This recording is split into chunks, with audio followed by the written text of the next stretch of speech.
Hey, what's up men? Ito nga pala yung ating aircon na lilinisan. Napakadumi at parang isang taon na hindi na-i-sprayan. Medyo malabo nga lang ang kuha ng aking camera dahil nasira yung aking cellphone na pangmalakasan. Pero kita nyo naman, jelly at alikabok ay nagdikitan. Ito yung masarap linisan. Kapag in-sprayan mo, talagang makikita mo yung dumi, talagang magtatalbugan. At itong drain pa na akin ang tinanggal para yung evaporator coil niya mas malinisan natin ng maayos. Dito kasi nai-stack yung mga jelly, parang laway na malapot. Doon magsisimula ang pagtutulo ng tubig ng inyong aircon. Ayos ba Master Benjo? Pang YouTube channel natin yan. Kaya pasyal kayo sa ating YouTube channel. Mas marami tayo doon video kaysa dito. Sa paglilinis ng aircon ay hindi rin madali. Nandiyan yung part na makakasira ka. Kaya ingat lang. Para pagkatapos mo kumita ka. Hindi yun sa huli magkakaproblema ka, bengga ka pa. At habang nag-iipon nga ako ng tubig, yung cover ng aircon dito ko na lang aasisan dahil hindi naman kaya ng spray gun. At pagkatapos yung indoor at outdoor atin ang i-sprayan. Atin ang bubumbahin ng kainaman para quality ang kalabasan. Pero ingat-ingat lang dahil yung board ng aircon ay nandiyan. Ito na ang resulta. Aba ay quality talaga. Parang professional lang tumira. Anak nang.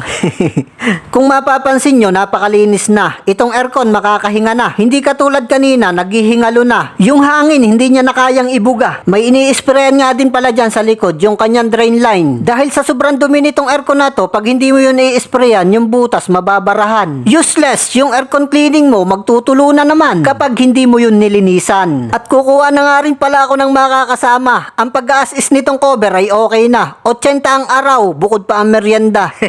O ayan, yung ating aircon cleaning tapos na. Kung mapapansin ninyo, yung ating aircon napakakintab. Sa cover pala ang talagang labanan na. Walang kaduda-duda. Abay quality talaga. Saan ka pa? Joke lang. Ang pag-like ninyo sa aking video, ako ay masaya na. Guys, kain tayo. Ayan na, pagkatapos natin ng aircon cleaning, tayo kakain muna. Dahil nagdiretso tayo dito sa ating pipinturahan na naman. Ayan o. Dahil pang gawain. Igagrout pa. Anak ng...